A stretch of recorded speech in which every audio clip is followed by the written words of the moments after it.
Last thing, what I'm trying to say about that too isn't that it's She didn't stay too want to long. learn or to language. Language is power. So I don't want to live in a world where it's let me tell you about you. It's like I'll tell you about me and you teach me about you. And that's community to me. Good. Thank you. Hello, everybody. I stand and give honor to my God today.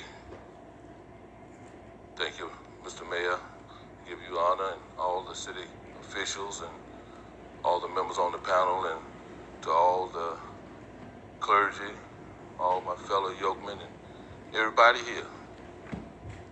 I'm 62 years, 7 months, 17 days, and a few hours old. And I've lived in America all my life except for 2 years when I spent abroad in the army in Germany. And I have known racism every single day of my life. I've experienced some horrible things. I'm not perfect, never was. But I want to give you 2 quick scenarios of policing that I've experienced. Right here in the city of Acworth, I was the youth pastor of the biggest and best Black Baptist church in Acworth. Still is. But I was approached by the police and told that I was the black drug kingpin of Acworth. I was detained.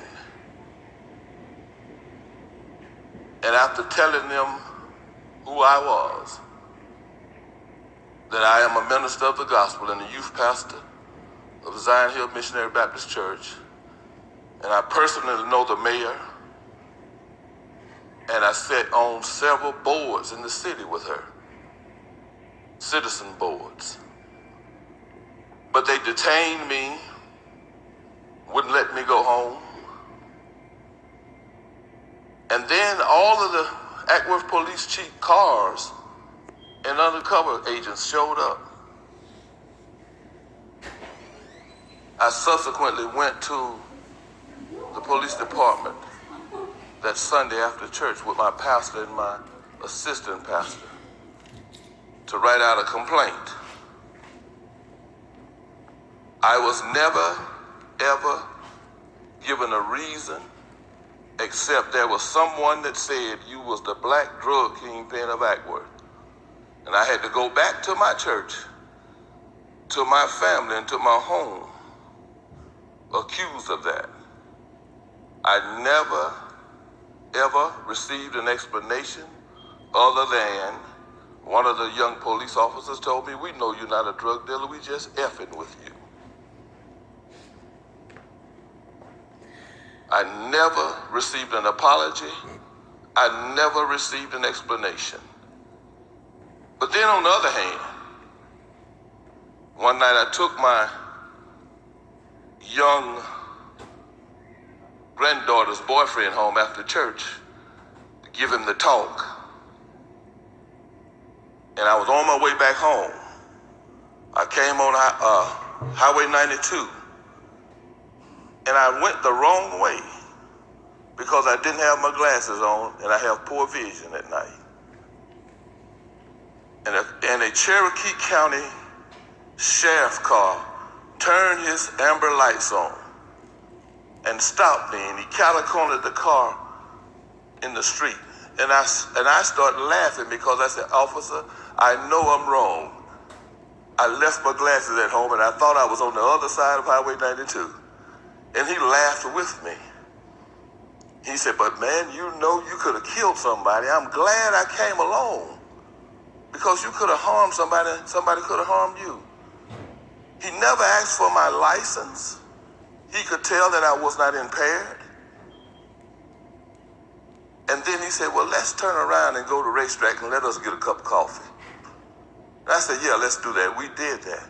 I never got that officer's name. But what he showed was humility and grace, because he could have easily locked me up. He could have beat my brains out. He could have took my life, but he chose not to, because he was acting like a human being. And so the question that I might have today, and all of y'all can answer, because Brother Ernie, you really hit some stuff, is this: do we actually believe that racism is curtailed or stopped or even curbed? When I lived next door to a family, a white family, a European family, on one side, on both sides of me, good people. We have the same identical homes. Only ours was bought with an $18,000 upgrade. But my house, because I'm listed as a black man, is worth $33,000 less than their home. That's systematic.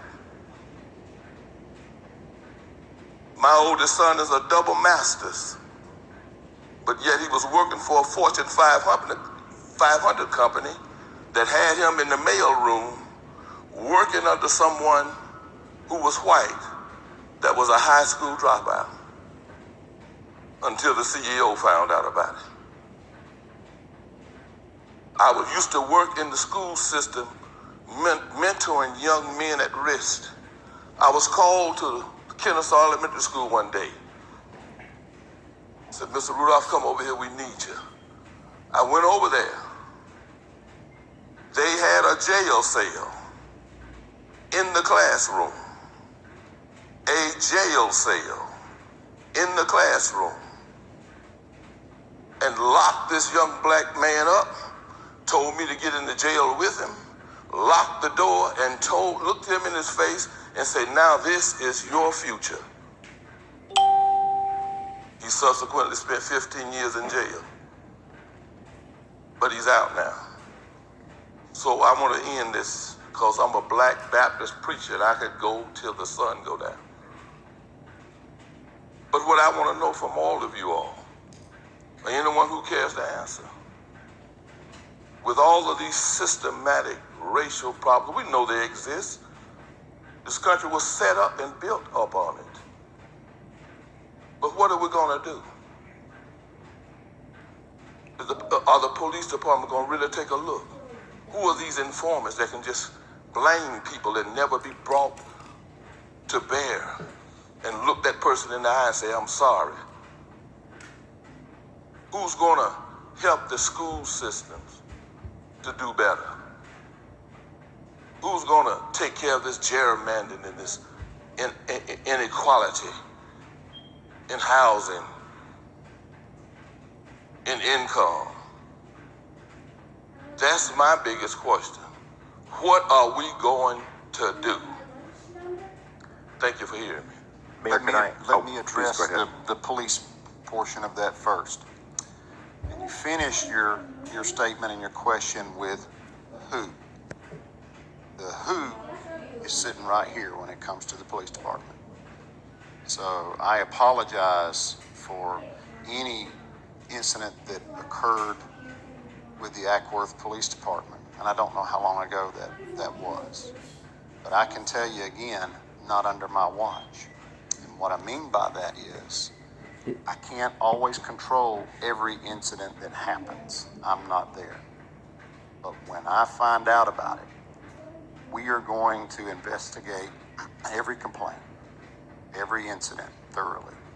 Within our police department, we have a division that is set up specifically for professional standards. There are 3 people in our little 70-member police department that is their entire job, is to make sure that we walk that straight and narrow, that we have those guardrails. And of course, ultimately, it all comes back to me as the police chief. But I have these 3 partners that make sure that everybody in our department is trained properly and is following procedures and policies. So I would challenge the community, anytime any incident happens with my police department, if there is something that needs to be brought forward, bring that forward to me. I can't do anything about something that I don't know about. I am so easy to find. So, not under my watch. Answer to who? Right here. I noticed that